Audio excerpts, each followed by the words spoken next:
Hello and welcome to Total Health with Dr. Nick, where my purpose is, if you're new to my show, to inspire, empower, and motivate you to live longer, healthier, and more abundant lives. In today's video, I want to talk to you about, do calories really matter? I get this question all the time, and my goal today is to push you at ease because I know you're all thinking, well, a calorie is a calorie, right? And how do I count calories? Do I need to count them on a daily basis? And what's this calories in versus calories out thing? So hopefully this will help explain everything and put you at ease. And if you like what we're talking about, please make sure you like, you share, you comment, and subscribe. And make sure you click that little bell notification so that you get notified every time I go on the air. And if you want to get in the best shape of your life, we got New Year's coming around, and I know you'll want to be in great shape for that. You have your New Year's resolutions coming out.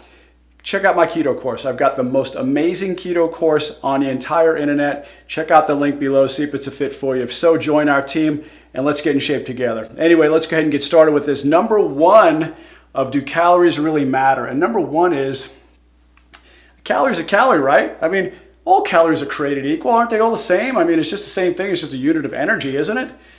No.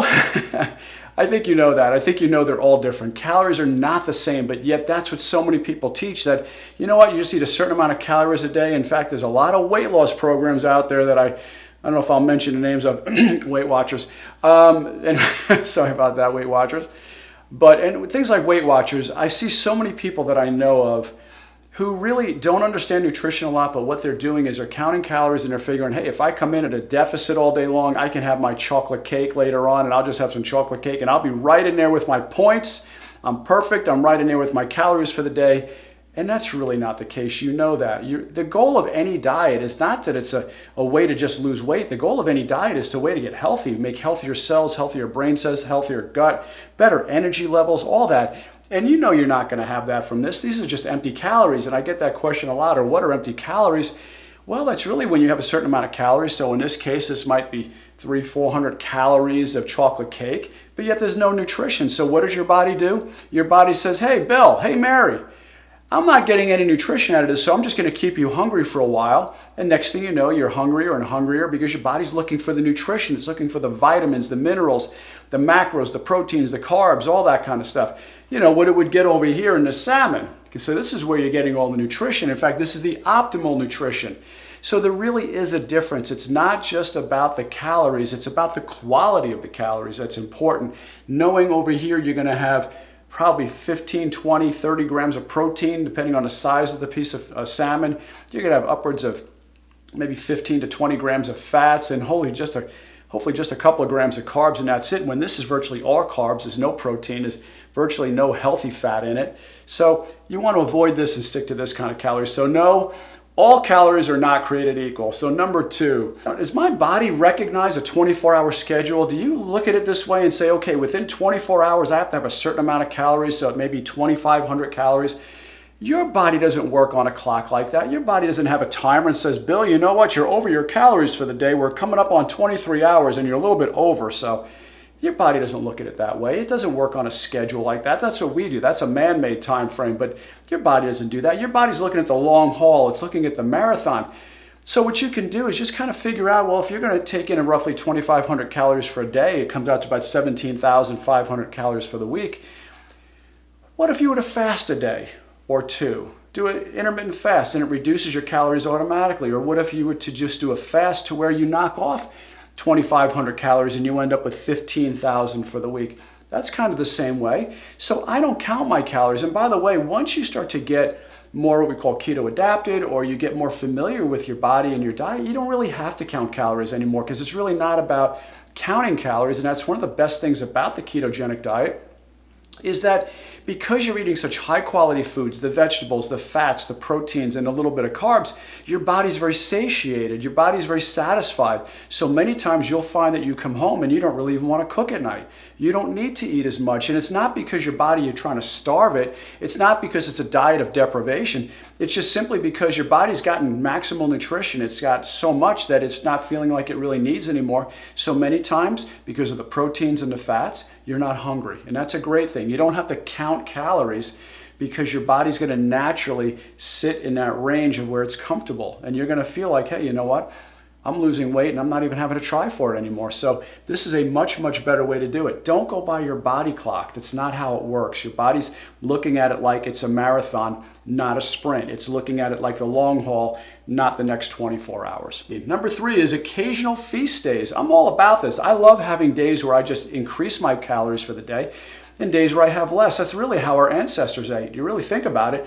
There were times where they might not go a day or two or so without eating. Now, because of that, our bodies got very good at storing food. Now, with all the modern conveniences in food, all you have to do is walk to your refrigerator or open up a package or drive into a convenience store. There's food literally on demand. You can have food any single time you want it. So your body's never starving for food, yet you're always building up this surplus called fat cells. So what it doesn't burn and doesn't use, it's going to store as fat. So what I do is I have periodic days where I'll just eat more.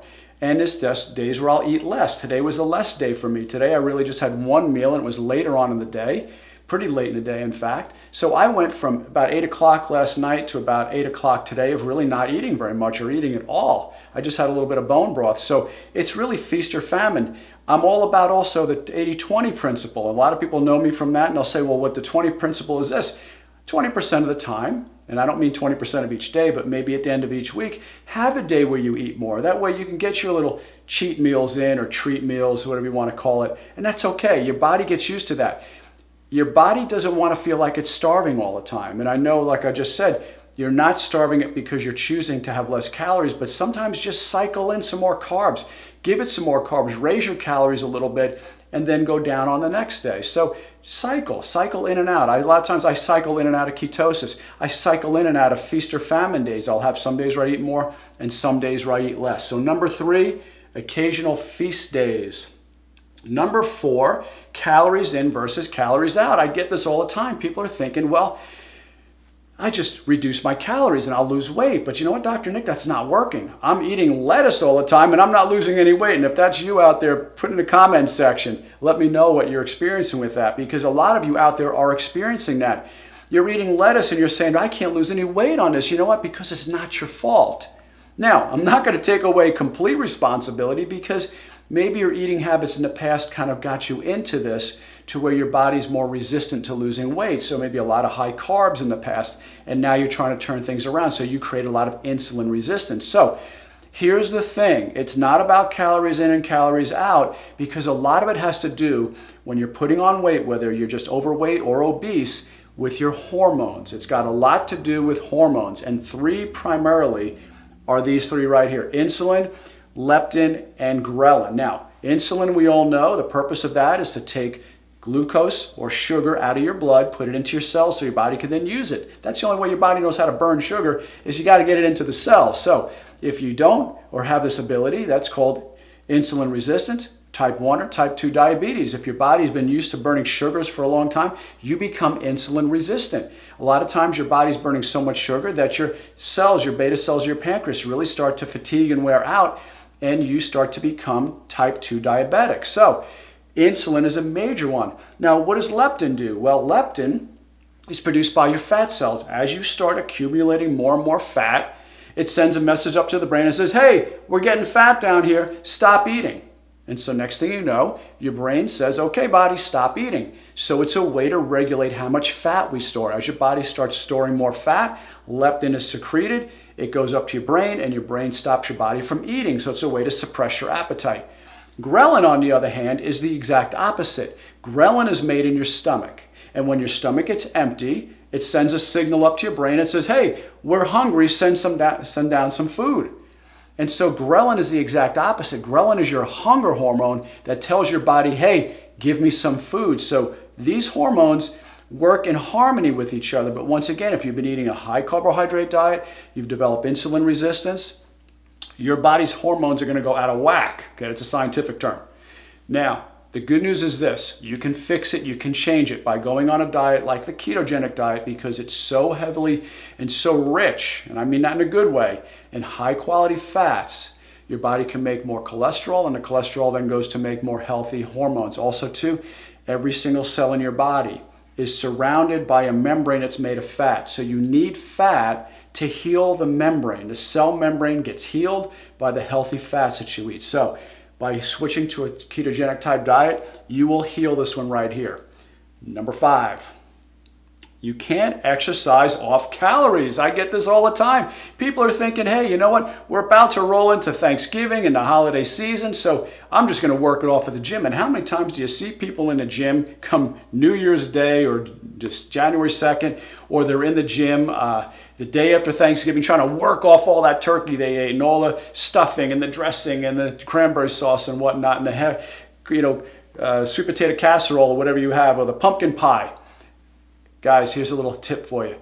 You're not working it off. There's no way you're going to work it off. There is no way at the gym that you're going to work off 1,000 calories. There's no way you're going to work off 2,000 calories. There's no way you're going to work off 300 or 400 or 600 depending on the size of cake you eat. So here's the thing. To burn off a piece of cake like this, it's going to take you at least 2 hours in the gym. So here's the thing.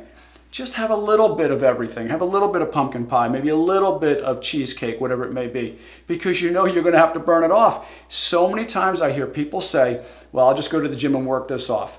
You're not doing it. It's not going to happen. You cannot work off a bad diet, all right? So the easiest way, instead of spending hours and hours and hours in the gym, is just to eat less. Don't have so much of the junk food. Get on a ketogenic diet where you're having healthy quality fats, healthy quality proteins, and if you're having carbs, it's typically coming from vegetables, all right? But once again, on a holiday like Thanksgiving, you can indulge a little bit. But just know this, you're not working it off at the gym, okay? So I hate to burst your bubble, but you're not doing it. Just make sure you eat a little bit less, and then you're not going to have to work so hard. 70% of weight loss occurs with the fork and spoon, okay? 70%. 30% is from the gym. So guess what? Most of it is coming from this, all right?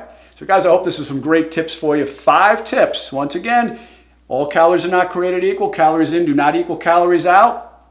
And don't count your calories daily. Your body's not on a clock. It's not going, hey, Mary, you know what? You better start eating more calories. We're getting close to the deadline. Don't worry about that. It doesn't work that way, all right? Your body's in it for the long haul just like you are. So once again, I hope this is great information for you. If it was, please make sure you like, share, comment, and subscribe, and make sure you click that little bell notification so that way you're notified every single time I put a video out. So anyway, guys, I love and appreciate you. Have a blessed day. This is Dr. Nick, and I'll see you on the next video. Bye-bye.